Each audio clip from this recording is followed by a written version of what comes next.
ஏன்னா நம்ம எங்க போகணும்? பரலோகத்துக்கு போகணும். அது ரொம்ப முக்கியம். நம்ம போக போற வேண்டிய இடம் என்னது? பரலோகம். ஏன்னா அங்க போகணும். அப்போ அதுக்கு நீங்க எப்படி இருக்கணும்னா, நீங்களோ பிரியமானவர்களே, உங்கள் மகா பரிசுத்தமான விசுவாசத்தின் மேல். அப்போ உங்களுக்கு இருக்கிற விசுவாசம் என்னதான்? மகா பரிசுத்தமான விசுவாசம். இது சாதாரண விசுவாசம் கிடையாது. இதுக்கு பேர் என்னது? மகா, எப்படி சொல்றாரு யூதா, மகா பரிசுத்தமான விசுவாசம். நம்ம அந்த விசுவாச வாழ்க்கைக்கு தான் கர்த்தர் நம்மளை அழைச்சிருக்கிறாரு. மகா பரிசுத்தமான விசுவாசம். இந்த விசுவாசம் தான் உங்க வாழ்க்கையில சகல நன்மைகளையும் கொண்டு வரும். ஆமென்.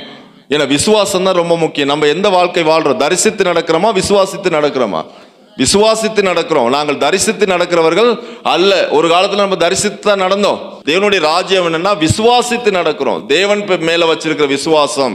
அந்த விசுவாசத்துக்கு பேர் என்னன்னா மகா பரிசுத்தமான விசுவாசம். மகா பரிசுத்தமான விசுவாசம்.